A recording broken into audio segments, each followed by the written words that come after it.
ওমানে গাড়ির ভেতর থেকে প্রবাসী বাংলাদেশি 4 ভাইয়ের লাশ উদ্ধার। এসির গ্যাস লিকেজ বা বিষক্রিয়ায় হতে পারে মৃত্যু, ধারণা পুলিশের। গ্রামের বাড়ি রাঙ্গুনিয়ায়, শোকের মাতম। জাতীয় পেনশন স্কিম সম্প্রসারণে সরকারের গুরুত্ব আরোপ। 2030-এর মধ্যে 4 কোটি পরিবারকে আওতায় আনার নির্দেশনা। ঢাবির ছাত্র ছিলেন তারেক রহমান। ফেসবুক পোস্টে জানালেন আসিফ নজরুল আইন বিভাগে মাস 2 করেছিলেন ক্লাস। জুলাই অভ্যুত্থান মামলা নিয়ে বিস্ফোরক তথ্য দিলেন সাকিব আল হাসান। এজাহার থেকে বাদ দিতে চাওয়া হয় 1 কোটি টাকা। দেশের 7 জেলায় হতে পারে ঝড়। সংশ্লিষ্ট নদী বন্দরগুলোতে 1 নম্বর সতর্কতা সংকেত জারি।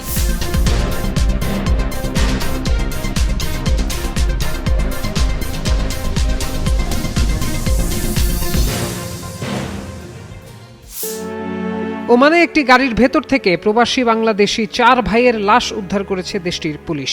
বুধবার ওমানের মুলাদ্দা এলাকা থেকে মরদেহগুলো উদ্ধার করা হয়। একই এলাকার বাসিন্দা ও নিহতদের মামাতো ভাই বাবুর মাধ্যমে প্রথমে দেশে পৌঁছে এই হৃদয় বিদারক সংবাদ। পরে লালানগর ইউনিয়নের বাসিন্দা মোহাম্মদ ইয়াকুব বিষয়টি নিশ্চিত করেন। পরিবার সূত্রে জানা যায়, দীর্ঘদিন ধরে জীবিকার তাগিদে ওমানে অবস্থান করছিলেন 4 ভাই। তাদের 1 ভাইয়ের বিয়ে ঠিক হওয়ায় ঘরে চলছিল আনন্দের প্রস্তুতি। খুব শিগগিরই 2 ভাইয়ের দেশে ফেরার কথা ছিল। বিয়ের কেনাকাটা করতেই 4 ভাই একসঙ্গে বের হয়েছিলেন, কিন্তু সেই যাত্রাই হয়ে ওঠে জীবনের শেষ যাত্রা। জানা যায়, বুধবার সকাল 8টার দিকে স্থানীয় লোকজন একটি গাড়ির ভেতরে 4 জনকে অচেতন অবস্থায় দেখতে পেয়ে পুলিশে খবর দেন। পরে পুলিশ ঘটনাস্থলে পৌঁছে তাদের মৃত অবস্থায় উদ্ধার করে। প্রাথমিকভাবে ধারণা করা হচ্ছে, অতিরিক্ত ক্লান্তির কারণে তারা গাড়ির ভেতরে এসি চালিয়ে ঘুমিয়ে পড়েছিলেন। এতে এসির গ্যাস লিকেজ বা বিষক্রিয়াজনিত কারণে তাদের মৃত্যু হয়ে থাকতে পারে। তবে প্রকৃত কারণ জানতে তদন্ত চলছে বলে জানিয়েছে দেশটির পুলিশ। বর্তমানে 4 ভাইয়ের মরদেহ রোস্তাক থানার হেফাজতে রয়েছে এবং মাসকাটে নেওয়ার প্রক্রিয়া চলছে বলে সংশ্লিষ্ট সূত্র জানিয়েছে। চট্টগ্রামের রাঙ্গুনিয়া উপজেলার লালানগর ইউনিয়নের বান্দারাজার পাড়া এলাকার একই পরিবারের 4 সহোদর রাশেদুল ইসলাম, শাহেদুল ইসলাম, সিরাজুল ইসলাম ও শহীদুল ইসলামের মৃত্যুতে শোকে স্তব্ধ পুরো এলাকা। সর্বজনীন পেনশন স্কিম সম্প্রসারণে বিশেষ গুরুত্ব আরোপ করেছেন অর্থমন্ত্রী আমির খসরু মাহমুদ চৌধুরী। 2030 সালের মধ্যে তিনি দেশের প্রায় 4 কোটি পরিবারের প্রতিটি থেকে কমপক্ষে একজনকে এই পেনশন স্কিমের আওতায় আনার লক্ষ্যমাত্রা নির্ধারণের নির্দেশনা দিয়েছেন। মঙ্গলবার অর্থমন্ত্রীর সভাপতিত্বে মন্ত্রণালয়ে তার সভাকক্ষে সর্বজনীন পেনশন স্কিমের অগ্রগতি, চ্যালেঞ্জ ও ভবিষ্যৎ কর্মপরিকল্পনা বিষয়ে উচ্চ পর্যায়ের সভা হয়।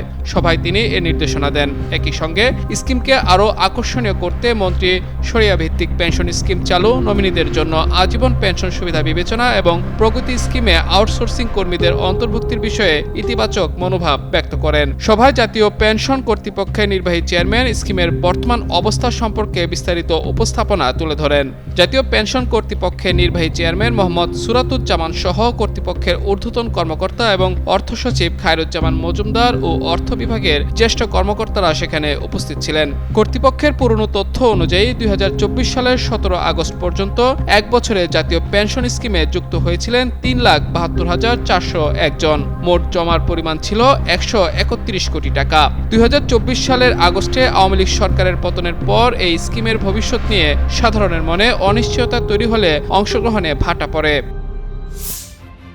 ঢাকা বিশ্ববিদ্যালয়ে প্রধানমন্ত্রী তারেক রহমানের শিক্ষা জীবন নিয়ে ফেসবুকে পোস্ট করেছেন সাবেক অন্তর্বর্তীকালীন সরকারের উপদেষ্টা আসিফ নজরুল। বুধবার রাতে সামাজিক যোগাযোগ মাধ্যম ফেসবুকে এ বিষয়ে একটি পোস্ট করেন আসিফ। সেখানে তিনি লেখেন, প্রধানমন্ত্রী তারেক রহমান ঢাকা বিশ্ববিদ্যালয়ের ছাত্র ছিলেন কিনা এ নিয়ে প্রশ্ন তোলা হচ্ছে। তিনি অবশ্যই ঢাকা বিশ্ববিদ্যালয়ের ছাত্র ছিলেন। তিনি 1985-86 ব্যাচে আইন বিভাগে ভর্তি হয়েছিলেন। মাস 2 ক্লাসও করেছেন। আইন বিভাগের উপরের ব্যাচের একজন ছাত্র হিসেবে তখন এই বিষয়টা জানতাম আমি। পোস্টে আসিফ উল্লেখ করেন, তারেক রহমানের সহপাঠীদের মধ্যে বেশ কয়েকজন অতি পরিচিত মানুষ রয়েছেন। সাবেক স্পিকার শিরিন শারমিন চৌধুরী, সাবেক উপদেষ্টা রিজওয়ানা হাসান, আপিল বিভাগের বর্তমান বিচারপতি ফারাহ মাহবুব তারেক রহমানের সহপাঠী ছিলেন। সাবেক এই উপদেষ্টা আরও জানান, তখন এরশাদের প্রবল শাসন ছিল দেশে। এরশাদ প্রয়াত রাষ্ট্রপতি জিয়াউর রহমানের হত্যার সঙ্গে জড়িত ছিলেন বলে অভিযোগ ছিল। সম্ভবত নিরাপত্তা ঝুঁকির কারণে তারেক রহমানের ঢাবির পড়াশোনা বন্ধ হয়ে যায়। নৌকা মার্কায় ভোট দিয়ে আমাকে জয়যুক্ত করুন। বাংলাদেশ ক্রিকেটের সবচেয়ে আলোচিত ক্রিকেটার সাকিব আল হাসান এবার মুখ খুললেন নিজের বিরুদ্ধে হওয়া মামলা, রাজনীতি এবং দেশে ফেরার জটিলতা নিয়ে। সাবেক এই অধিনায়কের দাবি, মামলার তালিকা থেকে তার নাম সরিয়ে দেওয়ার আশ্বাস দিয়ে 1 কোটি টাকা দাবি করা হয়েছিল তার কাছে। সম্প্রতি সংবাদ মাধ্যম প্রথম আলোকে দেওয়া এক সাক্ষাৎকারে তিনি তুলে ধরেছেন পর্দার আড়ালের নানা অভিজ্ঞতা, নিজের শঙ্কা এবং বর্তমান অবস্থান।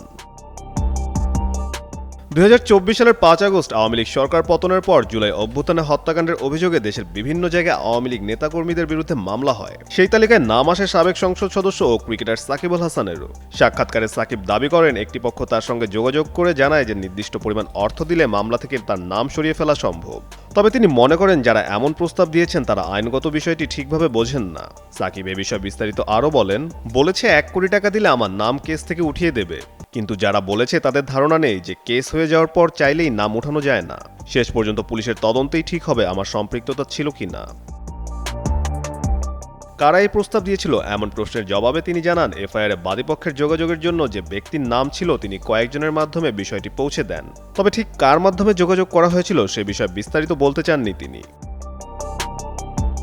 প্রস্তাব পাওয়ার পর কি প্রতিক্রিয়া দিয়েছিলেন জানতে চাইলে সাকিব বলেন, এসব টাকা দিয়ে কেন করতে হবে ভাই? টাকা দেওয়া মানে তো হচ্ছে আমার সমস্যা আছে, আমি চাচ্ছি যে আমাকে এখান থেকে বাঁচিয়ে দেওয়া হোক।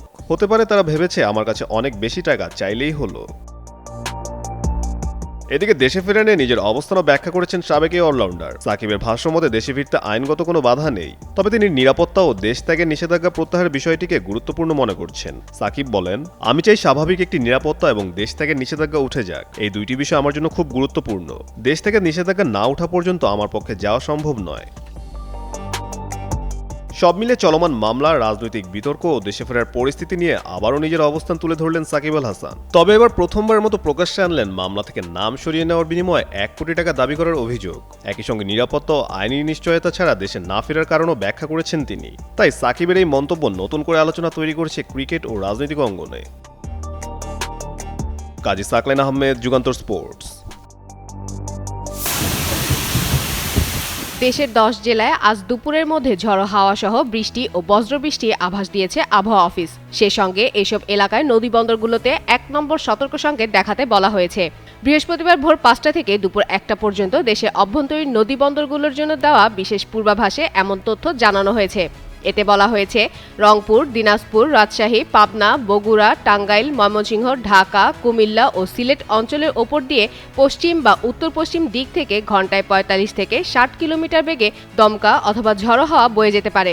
এ সময় অস্থায়ীভাবে বৃষ্টি অথবা বজ্রবৃষ্টির সম্ভাবনাও রয়েছে। এ কারণে এসব এলাকায় নদীবন্দরগুলোকে 1 নম্বর সতর্ক সংকেত দেখাতে বলা হয়েছে।